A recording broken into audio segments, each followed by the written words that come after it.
Can Azərbaycan.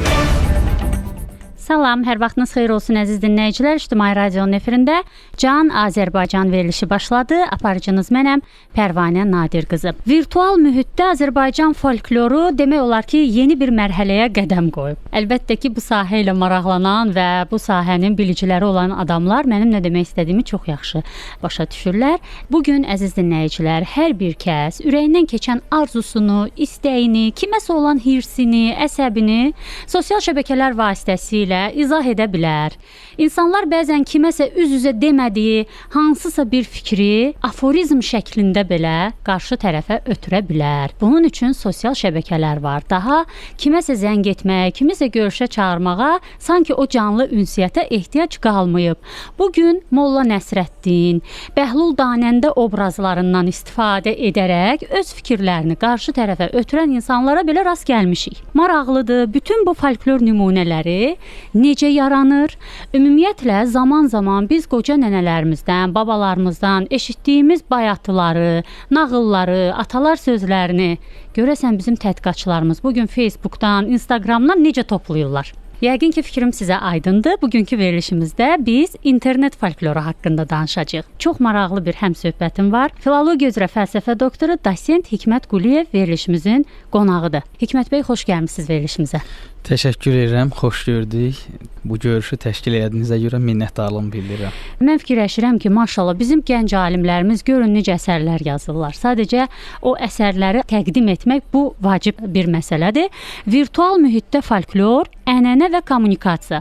Sizin belə bir araşdırmanıza rast gəldim bu günlərdə və istər-istəməz diqqətimi çəkdi. Sonra isə həmin o kitabı nəzərdən keçirəndən sonra ürəyimdə bir təşəkkür hissi də yarandı və ona görə də sizə bəri başdan təşəkkürümü bildirirəm. Necə düşünürsünüz? İnternet folkloru anlayışı nə deməkdir? Nəyə görə internetlə folklor bir-birinə bu qədər yaxın olub son dönəmlər? İnternet folkloru zahirən kənardan baxanda internet və folklor iki söz bir-birindən çox uzaq anlayış kimi görünür. Çoxları deyə bilər ki, internet sırf texnologiya ilə bağlıdır, müasirlik ilə bağlıdır. Folklor isə bir qədər klassik mənada desə, qədimlik ilə, adət-ənənələrlə əlaqədardır. Lakin bir qədər məsələnin üzərinə getdikdə aydın olur ki, əslində internetin bir sıra funksiyaları ilə bərabər ən mühüm funksiyası kommunikasiya funksiyasıdır. Bilirsiniz, bugün siz özünüz də girişdə dediyiniz kimi, bugün insanlar bütün münasibətində, aqressiyasında, xoş sevincində, kədərində daha çox sosial şəbəkələrdən, öz profilləri üzərindən ifadə edirlər. Yəni, internetin bu kommunikasiya funksiyası ilə folklorun da kommunikasiyada yaranması və yaxud kommunikasiyaya xidmət eləməsi məsələsi bir-birini tamamlayan anlayışlardır.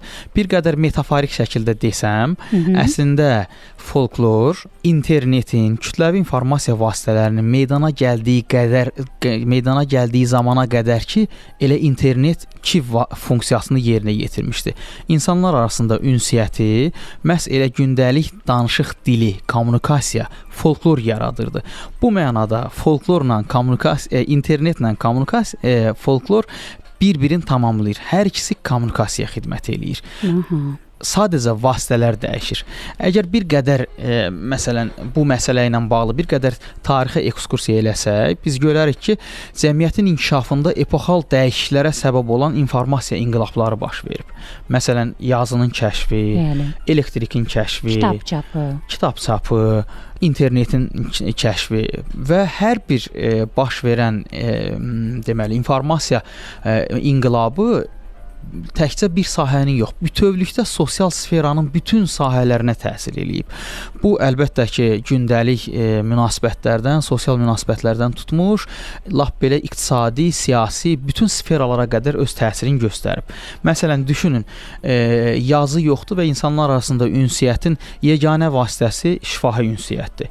Və şifahi ünsiyyətin imkanları nə qədərdir? Yalnız səsin ünün yetdiyi qədərdir. Bizim səsimiz hara qədər çatırsa, o qədər də bizim kommunikasiya imkanımız var. Və yazı meydana gəlməklə bir tərəfdən kommunikasiya imkanlarını genişləndirdi. Artıq insanlar arasında, dövlətlər arasında, ölkələr arasında, xalqlar arasında ünsiyyət imkanları genişləndi. Eyni zamanda yazı həm də özünə qədər ki, bəşəriyyətin, cəmiyyətin qazandığı bütün o irsi əbədiləşdirmə imkanı qazandı. Yəni yazı həm də bir yaddaş deməkdir, həm də bir arxivləşmə imkanı deməkdir. Sizin də qeyd elədiyiniz kimi kitab çapı isə cəmiyyətdə əldə olunan istər elmi, istər xalq biliyi, yəni folklor mənasında əldə olunan biliklərin daha geniş tirajlanması imkanını yaratdı. Yəni bir bilik var, o biliyi yazıya keçirdə bilirik və onu daha ilkin dövrlərdə kitab təbii ki, indiki başa düşdüyümüz mənada deyildi və onu daha kompakt formaya salıb başqa yerlərə ötürə bilirik. Bunun nümunəsi məsələn səyahət edən şəxslərin özləri ilə müəyyən bilikləri, informasiyaları, səyahətnamələri yazmaları və bunları bir təzkirə formasında, bir yaddaş formasında yazması və getdikləri ölkələrə yaymasıdır.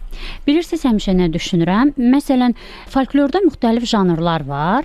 Alimlər, tədqiqatçılar bunu müəyyən eləyə bilirlər ki, konkret hansı janrın tarixi daha qədimdir. Tutaq ki, biz daha çox bayatı janrını deyirik, əmək nəğmələrini deyirik, əmək prosesi nəticəsində yaranan folklor örnəklərini qeyd edirik.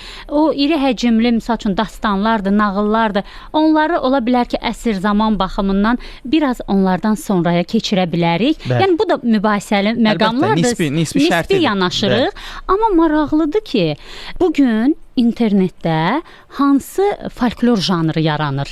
Yəni, mən belə başa düşürəm ki, Hikmət bəy, biz hamımız, elə siz də, elə mən də folklor yaradıcılarıyıq da əslində. Bizim xəbərimiz yoxdur bundan. Və siz onların hamısını araşdırmışsınız, toplamısınız. Necə düşünürsünüz? O nümunələri folklorun hansı janrına aid etmək olar? Çox maraqlı sualdır. Öncədən deyim ki, sizlə söhbət eləmək təkcə bir media nümayəndəsi kimi yox, elə həmkar kimi də çox maraqlıdır. Təşəkkür edirəm ki, belə biraz da bir qədər də dərinə sual verirsiniz ki, janr forma məsələsi. Əlbəttə, şərti mənada deyilir ki, ilkin dövrlərdə əməklə bağlı və daha çox ritm üzərində qurulan janrlar daha qədim janrlar hesab olunur. Əmək nəğmələri olsun, müəyyən nəğmələr olsun, mərasim nəğmələr olsun və digərləri. Ancaq internetdə bir qədər vəziyyət başqadır. Təbii ki, burada da lakanik, konkret janrlar daha çox özünü göstərir. Ancaq əlbəttə ki, burada müəyyən motivlər, janrlaşmadan daha çox, məsələn, bugün dünyada internet folklorun öyrənmənin tarixi təxminən bir 15-20 ildən o yana keçmir. Azərbaycanda biz təxminən bir 5-6 il ərzində müddətdə bu tədqiqatları aparırıq. Burada dəyişən nədir? Burada bir tərəfdən kommunikasiya vasitələri özü dəyişib. Yəni bizim obyektimiz bir yaranan bayatı əgər şifahi mühitdə, şifahi kommunikativ mühitdə yaranırsa, onun yaddaşda saxlanılması, informasiyanın qəbulu və ötürülməsi sırf şifahi çərçivədə baş verirsə, internet sırf daha çox yazılı, piktoqrafik, görsəl, yəni daha çox buna Türkiyə türkcəsində görsəl materiallar deyirlər, nümunələr deyirlər, yəni göz informasiyasına əsaslanır.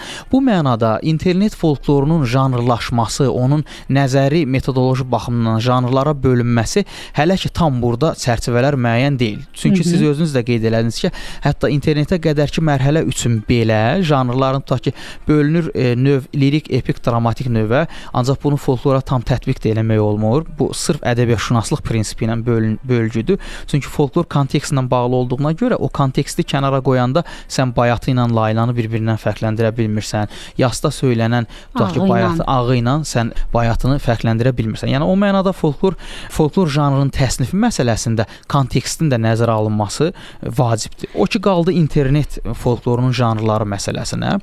Burada daha çox lakanik, daha çox kommunikasiyaya, sürətli kommunikasiyaya xidmət edən janrlar aktivdir. Məsələn, atalar sözləri, məsələn, paremik ifadələr, məsələn, lətifələr. Bu janrlar bəzən belə yanlış olaraq hərfi mənada yanaşıb deyirlər ki, internet folklorunda yaranan nümunələr daha çox gülüşə xidmət eləyən, bir qədər belə loru dildə, bir qədər vulqarizm olsa da prikol tipli mətnlərdir, ancaq əslində elə deyil. Bu tipli mətnlərin yayılması, yəni gülüş doğuran mətnlərin yayılmasının əsas səbəbi və atalar sözləri, paramik ifadələrin yayılmasının bir neçə səbəbi var. Əvvəla onu deyək ki, bu janrlar lakanikdir, qısa həcmlidir. Yəni onu yaratmaq da, ötürmək də çox vaxt tələb eləmir. Nəzərə alsaq ki, bu gün informasiya əsridir. İnsanların geniş sujetli mətnləri oxumaq, paylaşmaq üçün nə vaxtları çatır, nə bunu daha çox xülasələri, abstraktları oxumağa meyllidir insanlar. Və bu gün dediyiniz kimi sosial şəbəkələrdə biz elə özümüz folklor yaradıcısıyıq. Hər bir fərd folklor yaradıcısıdır. Əslində fərd kollektiv münasibətində biz həmişə elə folkloru biz yaratmışıq. Yəni siz, mən, alimi, müəllimi, tutaq ki, dülgəri, dərzisi, bərbəri və s. Sadəcə olaraq dediyimiz kimi şifahi kommunikativ mühitdə deyilən informasiya yazıya alınmadığına, qeydə alınmadığına, onun müəllifi dərhal onun üzərində olmadığına görə burada kollektiv fərdi udur. İndiki halda isə sosial şəbəkə hər bir şəxsin özünün profili var. Hətta o fake olsa belə, saxta olsa belə, o bir profil sahibidir. O profil müəyyən informasiyanı yaradır, müəyyən bir biliyi yaradır və onu aforizm şəklində yarada bilər. Məsələn, bir nümunəni deyim yeri gəlmişkən. Mən bayaqdan demək istəyirəm ki, misallar üzərindən danışın. Bir nümunəni deyim yeri gəlmişkən. Məsələn, ənənəvi atalar sözlərimizin məsələlərin içərisində çox geniş yayılmış bir ifadə var ki, bugünün işini sabaha qoymaq olmaz, sabaha saxlama. Atalar belə deyib. İnternetdə yaranan nümunə isə belədir. Bugünün işini sabaha saxlama. Növbəti günə saxla ki, beynin dincəlsin. Fikir verin. Yəni burada bir zahirən baxanda bir əvvəlki atalar sözünə, klassik atalar sözünə bir parodiya var. Bir ona yamsılama var, bir imitasiya var. Siz güldünüz, gülüşündən reaksiya verdiniz. Həm də eyni zamanda, həm də bugünkü insanın virtual, sosial mühitdə yetişən, ortaya çıxan gənc nəslin həm də bir özündən əvvəlki atalar sözlərinə olan bir münasibəti var. Bəli. Məsələn, başqa nümunələrə başqa nümunələrin keçək. Məsələn, deyir ki, deməli bir qızın ən böyük cehizi kredit açılmamış adıdır. Fikir verin. Kredit tam müasir bir dövrün anlayışıdır. Yəni görün nə qədər müasir dövrün anlayışları ilə, müasir dövrün leksikonu ilə nə dərəcədə səsləşir. Yəni bu nə deməkdir? Bəzən dediyim kimi, bəzən burada bayağılıq axtarırlar, bəzən burada qınayırlar hətta, qınayırlar. Belə bir mühafizəkar yanaşma var. Ancaq unutmaq olmaz ki, bu gün Azərbaycan dilli, internetin Azərbaycan dilli segmenti var və bu Azərbaycan dilli segment də şükürlər olsun ki, bugün Azərbaycanda internetin infrastrukturu çox geniş yayılıb. Yəni internet hamı üçün əlçatandır.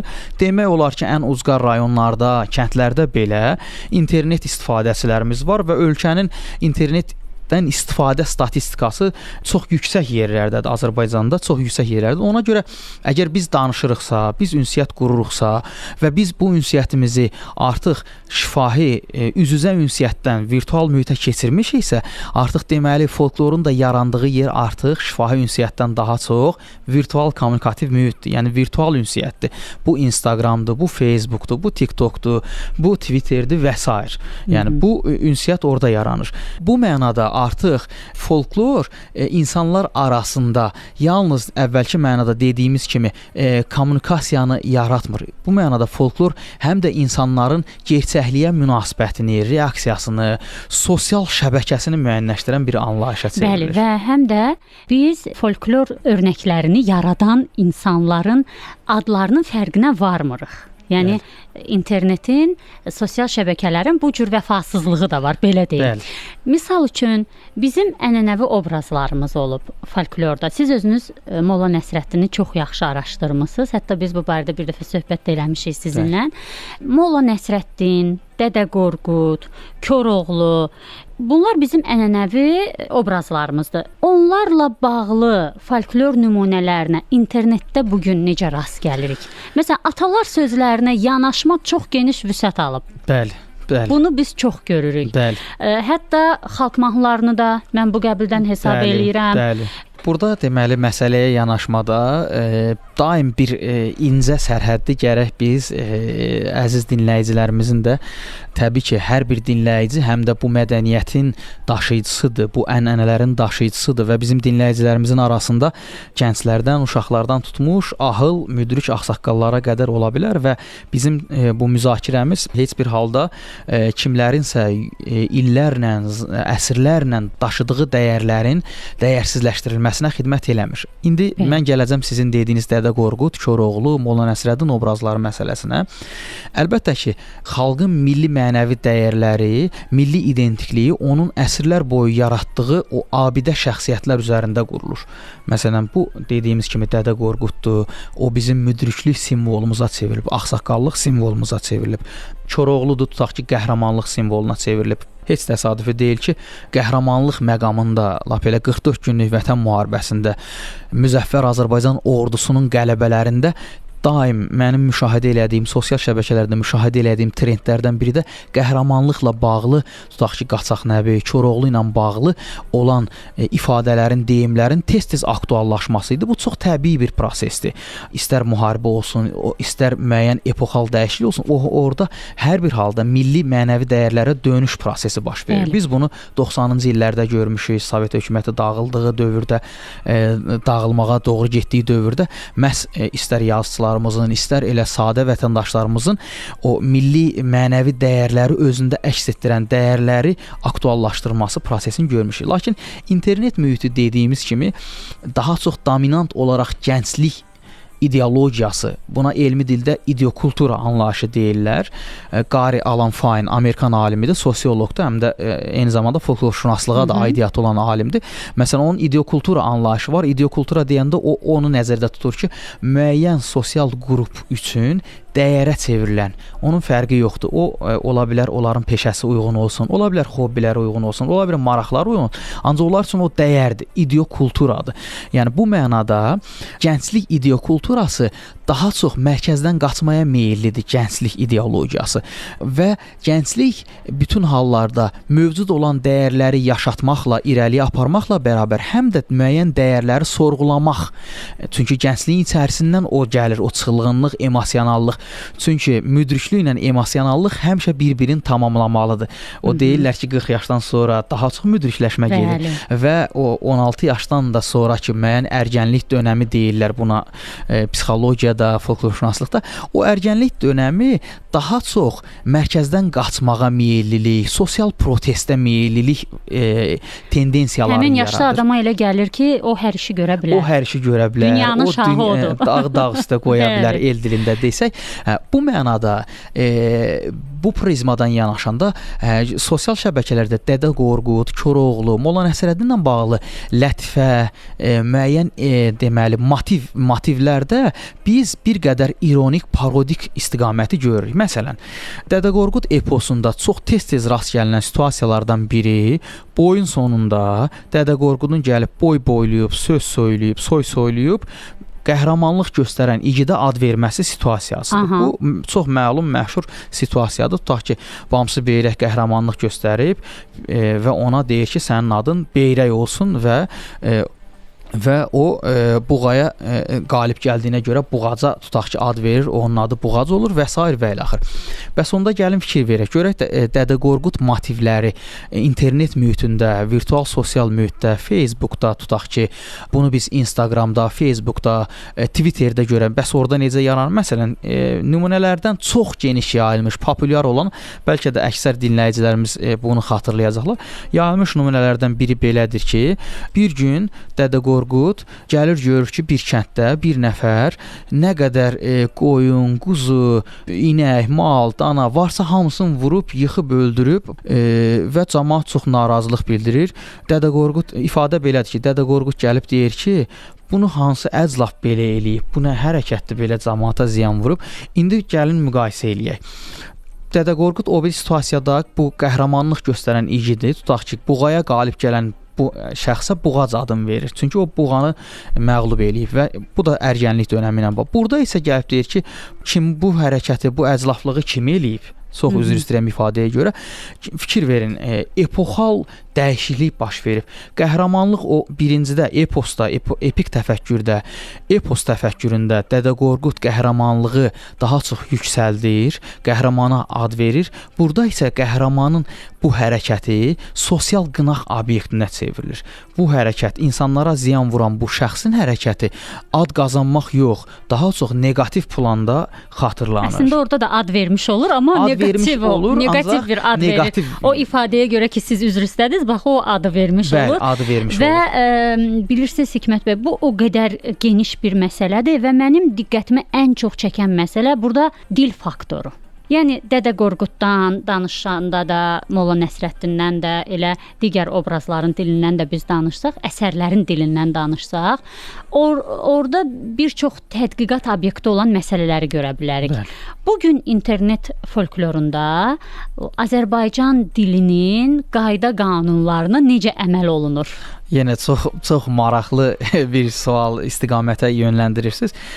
Əvvəla onu deyək ki, Azərbaycan dili bu gün müəyyən bir illərlə tədqiqat aparılmış, tutaq ki, qrammatikası, morfologiyası, leksikologiyası mövcud olan tam ədəbi dili formalaşmış bir Azərbaycan dili var. Dili anlayışı var. Bu bir həm tədqiqat obyektidir, həm də Azərbaycan ədəbi dilinin qorunması üçün çoxlu işlər də görülür. Dövlət dəstəyi, tədqiqatlar, institutlar və s. və ilaxır, QHT-lər və s.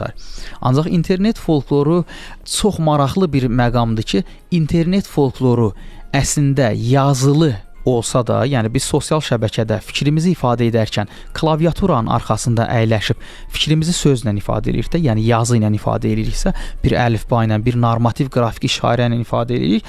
Lakin bunun yaratdığı emosional effekt danışmaqdır.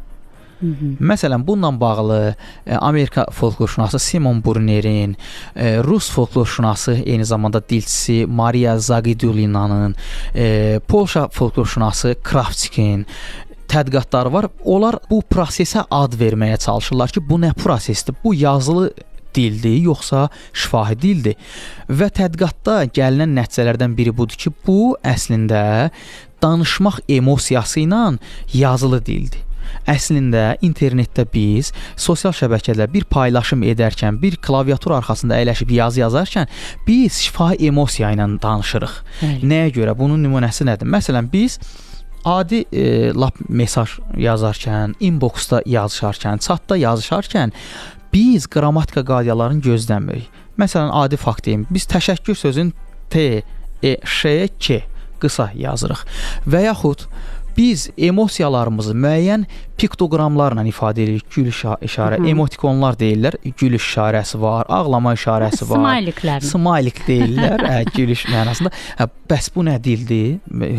Və bu elə bir beynəlxalq, elə bir hamı tərəfindən, dilindən, dinindən, irqindən, milliyyətindən asılı olmayaq elə bir dildir ki, bu dili ingilis də başa düşür, bu dili fransız da başa düşür, bu dili alman da başa düşür, azərbaycanlı da başa düşür, türkçə türkü də başa düşür. Yəni bu sosial şəbəkələrdə yaranan, internetdə yaranan dil bir qədər meta dil hadisəsidir. Yəni dil üstü hadisədir. Burada dil, tutaq ki, mən Azərbaycan dilini bilirəm, Azərbaycan dilində danışıram, Rus dilini bilmirəm, Rus dilində danışa bilmirəm. Ancaq elə ifadələr, elə sxemlər, elə piktoqramlar, dediyiniz smayliklər var ki, burada artıq dil bariyeri, dil çətinliyi aradan qalxır. Biz əgər fikir versək, görərik ki, məsələn, Azərbaycan dilli virtual sosial şəbəkədə son dövrlərdə yaranan, bayaqki sualınızın da elə cavabı olsun, yaranan obrazlardan biri Albert Einstein obrazıdır. Bəli. Fikir versəniz görərsiniz ki, bütün növ sosial şəbəkələrdə, Facebookda, Instagramda və digərlərində insanlar öz fikirlərini ifadə edərkən Albert Einsteinin müxtəlif pozisiyalarda çəkilmiş şəkillərini qoyur və ora sözləri yazır. Məsələn, ifadənin biri belədir ki, Seyid Lazım ağanın cəddinə and olsun, bu sözləri mən deməmişəm. Bunu Einsteinin şəklidir və yaxud məsələn çox tez-tez 7 martda belə bir Einsteinin şəkli olan, təsviri olan, üzərində bu yazı olan ayın 8-i babam rəhmətə gedəcək, ona görə mən rayona getməli olacam. bilirsiniz o müəyyən münasibətlərdə Qadınlar bayramı. Qadınlar bayramında o təbrik yükündən azad olmaq üçün babam rəhmətə gedəcək, nənəm rəhmətə gedəcək deyə bir ifadələr var ki, onu məhz Albert Einsteynin və deyim ki, Albert Einsteynin şəkli, təsviri olan üzərində dil fərqi olmaqla bu nümunələr Azərbaycan dilində var, Türkiyə türkcəsində var, İngilis dilində var, Rus dilində var. Yəni təkcə Azərbaycanda bu deyil. Bu təkcə Azərbaycanda. Dünya müxtəlif ölkələrində hər şey Einsteynin adına çıxırlar. Bəli, Einsteynin adına çıxırlar. Adam o cür işlər görüb, amma artıq internet folklorunun bir obrazına çevrilib. Bəli. Bizim bununla bağlı ayrıca bir tədqiqatımız var Albert Einsteynin. Özdə Einsteyinlə bağlı yaranan nümunələrdə yeri gəlmişən deyim ki, daha çox Molla Nəsrəddin varilik, Dədə Qorqud müdrikliyi və Molla Nəsrəddin ironiyası, komizmi bir yerdə birləşir. Yəni nəzərə alsaq ki, Albert Einstein daha çox yəni bir dünyanın ən dahi fiziklərindən biri olub, dünyada kəşfləri ilə çox ciddi bir bəşəriyyətin irəli getməsi üçün addımlar atıb və onun adı bütün hallarda daha çox müdriklik konsepsiyası daxilindədir, çərçivəsi daxilindədir və heç təsadüfi deyil ki, Azərbaycan dilli virtual sosial mühitdə, yəni virtual Azərbaycan folklorunda Albert Einstein obrazı məhz müdriklüyün, eyni zamanda komikliyin və ironikliyin obrazına çevrilib. Bizim öz milli obrazlarımız necə yaranırmı? Əvvəllər insanlar daha çox televiziyadan tanınırdılar. Bir dəfə efirə çıxmaqla o insan məşhurlaşırdı, tanınırdı. Mən səni televizorda görmüşəm kimi bir ifadə var idi.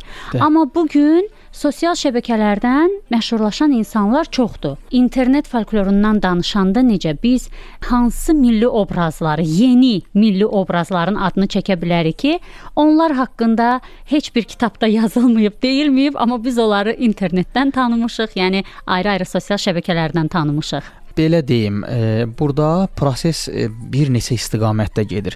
Birincisi, ənənəvi dediyimiz kimi, ənənəvi Azərbaycan folklorunda olan obrazların, tutaq ki, həmin saydığımız Dədə Qorqud, Molla Nəsrəddin, Koroğlu, Qaçaq Nəbi kimi obrazların virtual mühitə transformasiyası, virtual mühitdə yenidən yaradılması prosesidir ki, bunlar təkcə mənim bayaq dediyim kimi sırf komik və ironik planda deyil. Eyni zamanda həmin obrazlar ciddi planda da tutaq ki, bir atalar sözünün, bir müdrik hökmün müəllifi kimi də baxmayaraq ki, o söz ifadə ona aiddir, aid deyil, fərqi yoxdur. Siz bayaq dediniz variantlaşma məsələsi.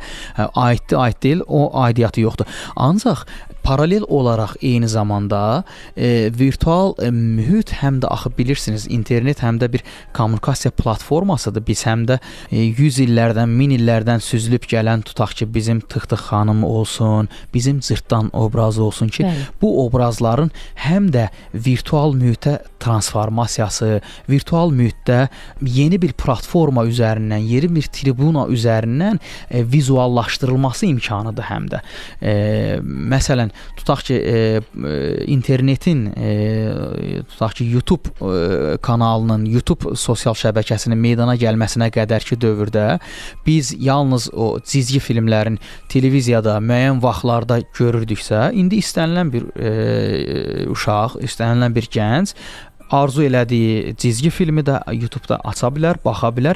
Bu obrazlar artıq internetdə həm vizuallaşdırılıb, həm klassik mətnlər internet mühitinə transformasiya olunub, həm də arxivləşdirilib. Bu elə bir mərhələdir ki, bu günə qədər bizim qorxumuz, bizim narahatlığımız ondan ibarət idi ki, bəs bu klassik folklorun obrazları, min illərlə yaranan folklorumuz necə arxivləşəcək, necə qorunacaq və təsadüfi deyil ki, hər bir söyləyicinin dünyadan köçməyi bir yaddaşın, bir xəzinənin dünyadan köçməyidir. Çünki heç bir halda bir fərd başqa bir fərdi əvəz eləyə bilmir. Bir yaddaş başqa bir yaddaşla əvəz oluna bilmir. Çünki hər bir şəxsin fərdi həyatı, onun qavrama imkanı, onun dildə ifadə eləmə imkanı fərqli olduğu üçün folklorda bu söyləyicilər, məsələn, klassik nağıl söyləyiciləri var, klassik epos söyləyiciləri var ki, bunlar digər janrlarla müqayisə oluna bilməz. Tutaq ki, lətifəni hər birimiz danışa bilirik, atalar sözünü hər birimiz deyə bilirik. Ancaq nağıllardan ötürü naqqallar olub, onlar sırf nağıllar danışıblar. Tutaq ki, eposları danışan sırf aşıqlar olub, məhəbbət dastanlarını danışan aşıqlar olub. Bu janrlar artıq birbaşa həm də söyləyiciyə bağlı olan janrlardır. Bu mənada internetin meydana gəlməsi həm də bizə yeni bir imkan yaradıb. Bu folklor nümunələri yazıya keçirilməklə, elektronlaşdırılmaqla, rəqəmsallaşdırılmaqla elə bir əbədi, intihasız, sonsuz bir mühitə daxil edilib ki, onların bundan sonra yoxa çıxmaq imkanı artıq yoxdur. Bu vaxta qədər biz qloballaşmadan çox danışırdıq ki, qloballaşma dövründə insanların görəsən folklorla bağlı fikirləri necə olacaq, folklorun qorunması, ədəbiyyatın qorunması, mədəniyyətlərin qorunması məsələsi var. Amma indi qloballaşmanın üzərinə virtuallaşma da gəlib. Bu baxımdan çox maraqlıdır ki, həm qloballaşma, həm də virtuallaşma bizim milli folklorumuza necə təsir edir?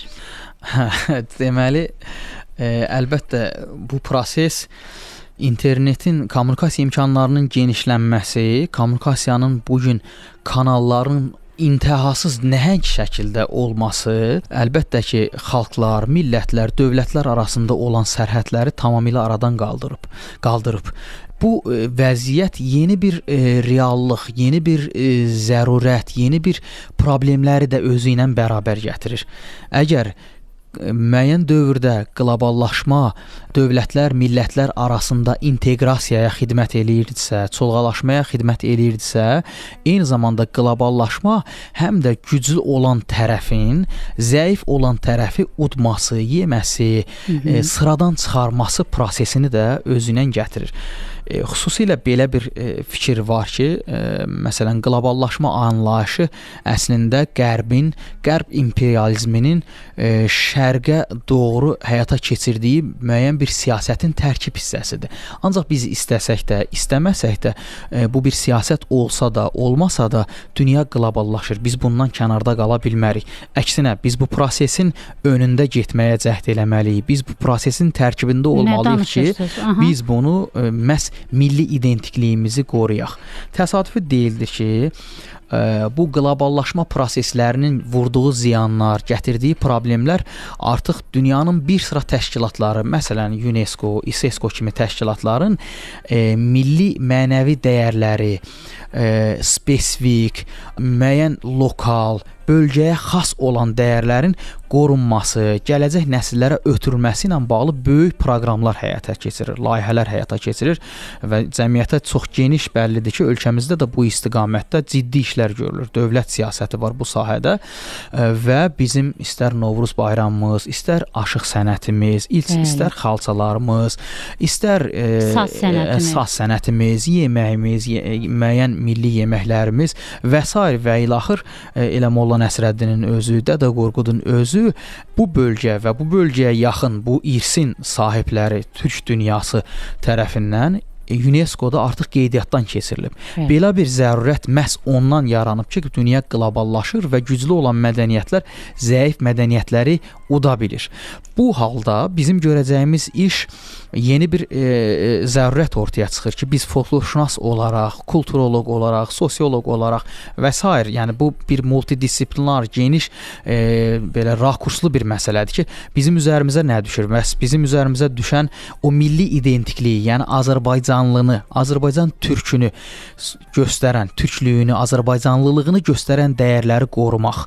Dediyimiz kimi, məhz nə ilə qorumaq? Məhz rəqəmsallaşdırmaqla, internetə gətirməklə, onu əbədələşdirməklə, tutaq ki, kağız üzərində, tutaq ki, arxivin o vərəqləri, o tozlu vərəqləri içərisində olan o milli dəyərləri bugünkü vəziyyətə, elektron mühitə, rəqəmsal platformaya gətirməklə biz kim olduğumuzu deyə bilirik və bu heç təsadüfi deyil ki, bu virtuallaşma daha da yaxşı təsir edir. Bəli. Xüsusən də bir məqamı da qeyd eləyək ki, bu proses təbii ki, ki, çox sürətli gedir və bunun növbəti bir dalğası təkanı məhz o koronavirus pandemiyasının yaranması şəraitində insanlar arası münasibətlərin müəyyən izolyasiya zərurətindən doğaraq insanlar arası münasibətlərin tamamilə virtuallaşması. Məsələn, bu gün keçirilən tədbirlərdə artıq tutaq ki, bir ölkədən başqa bir ölkəyə 500 kilometr, 1000 kilometr məsafəni qət eləməyə ehtiyac yoxdur.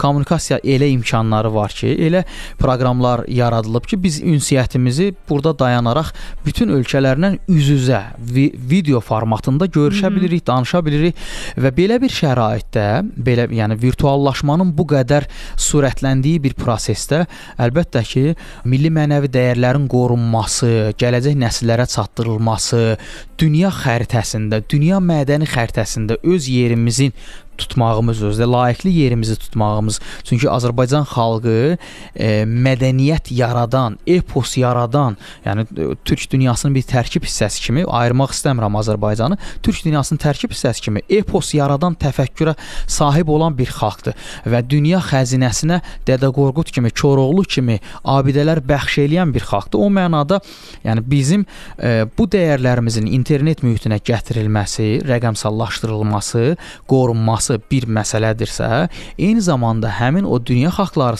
sırasında belə böyük şərəflə, ləyaqətlə dayanmağımız üçün də geniş imkanlar yaradır və bu istiqamətdə də işlər həyata keçirilir, istər dövlət səviyyəsində, istərsə də məsələn Elmlər Akademiyası Folklor İnstitutunda Qarabağ folkloru ilə bağlı, Azərbaycanın bütün bölgələri ilə bağlı, Zəngəzur folkloru ilə bağlı, Cənubi Azərbaycan folkloru ilə bağlı cildlərlə nəşrlər, antologiyalar çap olunub, materiallar toplanıb, elektronlaşdırılıb və eyni zamanda internet mühitində də yerləşdirilib. Artıq bugün bizim mənfur düşmənlərimiz bizim hansısa bir folklor sujetimizə, hansısa bir motivimizə, bir abidəmizə artıq iddia eləyə bilməz. İddia eləyərsə, bizim artıq internet mühitində çap olunmuş, rəsmi qeydiyyatdan keçmiş nümunələrimiz var və təsadüfi deyil ki, bu nümunələrin də reestri hazırlanır və getdikcə də genişləndirilir ki, bu işlər də bizim üçün dövlət siyasətinin həyata keçirilməsi üçün, dövlətin elm sahəsində, mədəniyyət sahəsində həyata keçirilən siyasətə dəstək vermək üçün böyük imkanlar yaradır. Həqiqətən bu çox geniş bir mövzudur və mən inanıram ki, sizin tədqiqatlarınızın ardı olacaq. Hər gün yaranan bu folklor örnəklərini toplamaq, onları bir araya yığmaq, bu da bir işdir əlbəttə ki, bu gələcək üçün, yəqin ki, bizdən sonraki nəslin nümayəndələri üçün maraqlı olacaq ki, görəsən onların nənələri, babaları necə düşünüblər, həyata necə baxıblar, hansı gözlə baxıblar. Mən sizə dərin təşəkkürümü bildirirəm, Hikmət bəy. Çox sağ olun və sizin bu söhbətləriniz mənə bir məqamı da xatırlatdı. Bugün internetdə o Azərbaycan dilinin incəliklərindən ki biz danışdıq, yaranan dil daha çox şifahi nitq üzərindədir və Azərbaycanda elə bir dönəm olub ki, bilirsiniz, həm aşıq ədəbiyyatı inkişaf edib, həm də qəzəl ədəbiyyatı, klassik ədəbiyyatı inkişaf edib. Eyni əsrə aid olan iki əsəri götürsək, bir əsərdə ərəb-fars sözlərinin çoxluğunu biz görərik. Digər bir əsərdə isə olduqca rəvan, anlaşılan bir dilin olduğunu görə bilərik. Bütün bu müxtəliflik eyni əsrdə olan və bir-bir arasında bu qədər fərq olan müxtəlifliyin olması bu xalqın nə qədər zəngin dünya görüşünə, təfəkkürə, biliyə malik olmasını söyləyir və mən sizə dərin təşəkkürümü bildirirəm. Çox sağ olun, sizinlə həmsöhbət olmaq həqiqətən xoş idi. Minnətdaram, təşəkkür edirəm. Bir daha xatırladım ki, biz bugünkü verilişimizdə internet folkloru haqqında danışdıq. Həmsöhbətimiz folklorşünas Hikmət Quliyev oldu. Hikmət bəyə uğurlar, nailiyyətlər arzu edirik. Aparıcınız mən idim, Pərvanə Nadir qızı. Özünüzə yaxşı baxın, sağ olun, salamat qalın.